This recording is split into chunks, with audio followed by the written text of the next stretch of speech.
አንድ አምላክ በሚሆን በአብ ወልድ መንፈስ ቅዱስ ስም አሜን።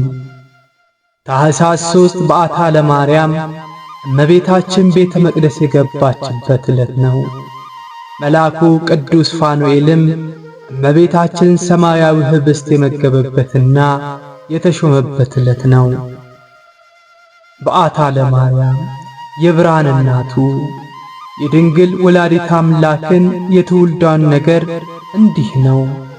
ጴጥርቃና ቴክታ የሚባሉ የከበሩ ደጋግ ሰዎች በኢየሩሳሌም በአንድነት ተጋብተው በሕገ እግዚአብሔር ይኖሩ ነበር። እነዚህም በእግዚአብሔር የሚያምኑ የተወደዱ ጻድቃን ደግ ሰዎች ናቸው። እነርሱም በእግዚአብሔር በሰውም ዘንድ የተመሰከረላቸው ባለጸጎች ነበሩ። ነገር ግን መካን ስለነበሩ የሚወርሳቸው ልጅ አልነበራቸውም። አንድ ቀን ጴጥርቃና ቴክታን እንዲህ አላት፣ እህቴ ሆይ ይህን ሁሉ የሰበሰብነውን ገንዘባችን ምን እናደርገዋለን? ልጅ የለን የሚወርሰን፣ አንቺም መካን ነሽ፣ እኔም ካንቺ በቀር ሌላ ሴት አላውቅም አላት። እርሷም ወንድሜ ሆይ አምላከ እስራኤል ለኔ ልጅ ቢነሳኝ አንተ እንደኔ ሆነ ትቀራለህን? ከሌላ ደርሰ መውለድ ነው እንጂ ብላ ብታሰናብተው፣ እንደዚህ ያለ ነገር እንኳን ስላደርገው በልቦኔም እንዳላስበው አምላከ እስራኤል ያውቃል አላት። እርሷም አምላከ እስራኤል የሚያደርገውን የሚያውቅ የለም። ትላንትና ማታ በሕልሜ ነጭ ጥጃ ከማኅፀኔ ስትወጣ ያቺም ነጭ ጥጃ ሌላ ነጭ ጥጃ ስትወልድ እንዲሁም እስከ 7 ትውልድ ሲዋለድ 7ኛይቱ ጨረቃን ስትወልድ ጨረቃዋም ፀሐይን ስትወልድ አየሁ አለችው። እርሱም በጠዋት ከሕልም ፈቺ ዘንድ ሄዶ የነገረችው ሁሉ ነገረው። ያም ሕልም ፈቺ እግዚአብሔር በምሕረቱ አይቷቸዋል፣ በሳህሉ መግቧቸዋል። 7 ጥጆች መውለዳችሁ 7 ሴት ልጆችና የልጅ ልጆች ትወልዳላችሁ። ከቤታችሁ 7ኛይቱ ጨረቃ መውለዷ ከሰው የበለጠች ከመላእክትም የከበረች ደግ ፍጥረት ትወልዳላችሁ። የፀሐይ ነገር ግን አልታወቀኝም አለው። ጴጥርቃም ሕልም ፈቺው የነገረው ሁሉ ሄዶ ለሚስቱ ነገራት። እርሷ ምን እንጃ አምላከ እስራኤል የሚያደርገው ማን ያውቃል ብላ ዝም አለች። ከዚያም ጸንሳ ሴት ልጅ ወለደች። ስሟንም ሄሜን ብላ ወጡላት። ሄሜንም አድጋ ለአካለ መጠን ስትደርስ አጋብተዋት ሴት ልጅ ወለደች። በ8ኛ ቀኗም ኤርዲ ብለው ስም አወጡላት። ኤርዲም አድጋ እንዲሁ ሴት ልጅ ወለደችና ቶና አለቻት። ቶናም እንዲሁ ሴት ልጅ ወልዳ ሲካር አለቻት። ሲካርም እንዲሁ ሴት ልጅ ወልዳ ሴትና አለቻት። ሴትናም እንዲሁም ሴት ልጅ ወልዳ ሄርሜላ አለቻት። ሄርሜላም እንዲሁ ሴት ልጅ ወልዳ ንጽሕት ቅድስት ክብርት የምትሆን እመቤታችን የምትወልደውን ሐናን ወለደች። ይህቺም ሐና በሥርዓት አድጋ ለአእምሮ ስትበቃ አካለ መጠን ስትደርስ ከቤተ መንግሥት ወገን ከነቅዱስ ዳዊት ወገን ከሆነው ከቅዱስ ኢያቄም ጋር አጋቧት። እነዚህም ቅዱሳን ኢያቄምና ሐና በአንድነት ተጋብተው ሲኖሩ ልጅ አጡ። እነርሱም እጅግ ደግ ሰዎች ነበሩ። አንድ ልጅ እንኳን ስላልነበራቸው እጅግ ያስኑ ነበር። ወደ ቤተ መቅደስ እየሄዱ እግዚአብሔር ልጅ ይሰጣቸው ዘንድ አጥብቀው ይለምኑት ነበር። መባ ይዘው ለሊቀ ካህኑ ሊሰጡት ሊቀ ካህናቱም እንኳን ሳይቀር እግዚአብሔር ብዙ ተባዙ ያለው ሕግ በእናንተ ላይ እንዳይፈጸም አድርጎ ልጅ የከለከላችሁ ኀጢአተኛ ብትሆኑ ነውና መባአችሁን አልቀበልም ብለው በእጅጉን አሳዝኗቸዋል። በሊቀ ካህኑ እያዘኑና እየተከዙ ሲመለሱ ከድካማቸው ያርፉ ዘንድ ዛፍ ስር ተቀምጠው ሳለ ርግቦች ጫጩቶቻቸውን ሲያጫውቱ ተመልክተው ለእነዚያ ወፎች እንኳን ልጆች የሰጠ አምላክ ለእኛስ መቼ ልጅ የምትሰጠን ብለው እጅጉን አምርረው አለቀሱ። ሲያዝኑ ሲጸልዩ ወደ ቤታቸው ሲመለሱ ርግብ ከልጆቿ ጋር ስትጫወት አይታ አቤቱ ጌታዬ ለዚህች እንስሳ ልጅ የሰጠ አምላክ ምነው ለኔ ልጅ ነሳኸኝስ? እያለች ምርር ብላ አለቀሰች። እንዲህ ብለው ሲያዝኑ ሲጸልይ ውሎ ከዘካርያስ ከሊቀ ካህኑ ሄደው አቤቱ ጌታችን ሆይ ወንድ ልጅ ብንወልድ ተምሮ ቤተ እግዚአብሔር አገልግሎ እንዲኖር እንሰጣለን። ሴት ልጅም ብንወልድ ውሃ ቀድታ መሶበ ወርቅ ሰፍታ መጋረጃ ፈትላ ካህናትን አገልግላ እንድትኖር እንሰጣለን ብለው ስዕለት ገቡ። ዘካርያስም እግዚአብሔር ጸሎታችሁን ይስማችሁ፣ ስዕለታችሁንም ይቀበልላችሁ፣ ልቦናችሁን ሐሳብ ይፈጽምላችሁ ብሎ አሳረገላቸው።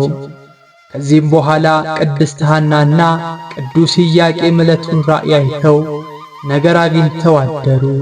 ራእዩስ እንዴት ነው ቢሉ ኢያቄም ሰባቱ ሰማያት እንደ መጋረጃ ተቀልጠው ከላይ ከሰማይ ነጭ ወፍ ወርዶ በራሴ ላይ ሲቀመጥ አየሁ አላት።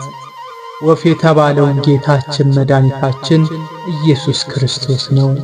ነጭነቱ ንጽሐ ባሕሪው ነው። ከላይኛው ሰማይ ነጭ ወፍ ወርዶ በራሴ ላይ ሲቀመጥ አየሁ ማለቱ ኢያቄም የሰውን ባሕሪ እንዳደረገ ወቅ ሲል ነው። ሰባቱ ሰማያት የተባሉት የጌታችን ልዩ ልዩ ባሕሪው፣ ምልአቱ፣ ስፋቱ፣ ርቀቱ፣ ልዕልናው ናቸው። ሐናም እኔ ደግሞ አየው እንጂ አለችው። ምን አየሽ ቢላት ነጭ ርግብ መታ በራሴ ላይ ወርዳ በጆሮዬ ገብታ በማፀኔ ስተኛ አየው አለችው። ርግብ የተባለች እመቤታችን ድንግል ማርያም ናት። ነጭነቱ ንጽሕናዋን፣ ቅድስናዋን፣ ድንግልናዋ ነው። ነጭ ርግብ መታ በራሴ ላይ ተቀምጣ ከራሴ ወርዳ በጆሮዬ ገብታ በማፀኔ ስተኛ አየው ማለቷ ብስራተ ገብርኤል በጆሮዋ ሰምታ እመቤታችን ቅድስት ድንግል ማርያም ጌታችን መጸነሷን ነው። ይህንኑ ራእይ ያዩት ሐምሌ 30 ዕለት ነው። እርሱም እንዲህ ያለ ራእይ ካየን ነገር ካገኘን ብለው ዕለቱን በሩካቤ ሥጋ ተገናኙ። ይልቁንም ፍቃደ እግዚአብሔር ቢሆን ብለው አዳምና ሔዋንን ብዙ ተባዙ ምድርም ሙሏት ብሎ ያበሰረ አምላክ ለእኛ ሲልክልን የለምን ብለው ዕለቱን አልጋ ምንጣፍ ለይተው እስከ 7 ቀን ድረስ ለየብቻቸው ሰነበቱ። ነሐሴ በባተ በሰባተኛው ቀን ከሰው የበለጠች ከመላእክት የከበረች ደግ ፍጥረት ትወልዳላችሁና ዛሬ በሩካቤ ሥጋ ተገናኙ ብሏቸዋል። ጌታ ብሎ መልአኩ ለቅድስት ሐና ነገራት። እግዚአብሔር አምላክ አብርሃምና ሳራን የተመለከተ አምላክ በያዕቆብና ሐና አማካኝነት ለዓለም ደህነት ምክንያት የሆነችውንና የዓለም ሳይፈጠር በአምላክ ልቦና ታስባ ትኖር የነበረች የተነገረላት ትንቢት ሊፈጸም የአባቴ እናቷ የቅድመ አያቶቿ ራእይ ሊተረጎም ጌታ የፈቀደበት ጊዜ ድረስ እመቤታችን እግዝእትነ ማርያም እሁድ ዕለት ነሐሴ 7 ቀን በ16ኛው ዓመት ዓለም ጸነሰች። እመቤታችን ከተጸነሰች በኋላ አይሁድ ቀንተው ተነሱባቸው። ቀናቱ እንዴት ነው ቢሉ ሳሚናስ የሚባል የጦሊቅ ልጅ ከኤዶቅ ካጎቱ ቤት ሄዶ ሞተ። እነርሱም እንቀብራለን ብለው ባልጋ ይዞ ሲሄዱ ከመንገድ አሳረፉት። ቅድስት ሐናም ያጎቷ ልጅ ነበርና ለማልቀስ ብትደርስ ዘመዶቿ ሁሉ ተሰብስበው ሲያለቅሱ ቆዩአት። እርሷም አብራ እየዞረች ስታለቅስ ጥለዋ ቢያርፍበት መግነዝ ፍቱልኝ ሳይል ብድግ ብሎ ተነስቶ ስብሐት ለኪ ማርያም እሙ ለፀሐየ ጽድቅ ለአብ ሙሽራው ለወልድ ወላዲቱ ለመንፈስ ቅዱስ ጽርሃ አቤቱ ተፈሥሒ ደስ ይበልሽ ብሎ ሰገደላት። አይሁድም ይህን ተአምር ሲደረግ ከዚያ ነበሩና ምነው ሳሚናስ ምን አየ ምን ትላለ ቢሉት ከዚህች ከሐና ማኅፀን የምትወለደው ሕፃን ሰማይ ምድርን አየርን የፈጠረ አምላክን ትወልዳለች እያሉ መላእክቱ ሁሉ ሲያመሰግኑ አሰማሁ አላቸው። ዳግመኛም እኔንም ያነሳችኝ የፈወሰችኝ ያዳነችኝ እርሷ ናት አላቸው። አይሁድም በልተወው ሰማነ ብለው ቅናት ጀመሩ። ሐና በእርጅናዋ ጊዜ መጸነሷን የተመለከቱ ዘመዶቿና የአገሯ ሰዎች ተገርመው እየመጡ ይጠይቋት ነበር።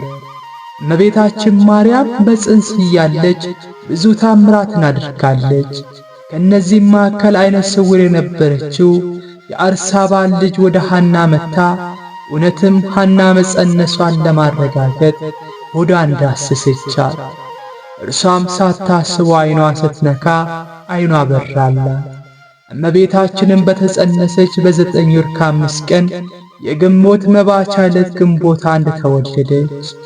3 ዓመትም በሆናት ጊዜ እናት አባቷ ቅድስት ያቄብና ቅድስት ሐና ስዕለታቸውን አስበው የአምላክ እናት ብፅዕት አድርገው ለእግዚአብሔር ይሰጧት ዘንድ በዚህች ዕለት ወደ ቤተ መቅደስ ወሰዷት። የብርሃን እናቱ ክብርት እመቤታችን ከበዓሏ ረድኤት በረከት ትክፈለን ለዘለዓለሙ አሜን። ወስብሐት ለእግዚአብሔር ወለወላዲቱ ድንግል ወለመስቀሉ ክብር አሜን።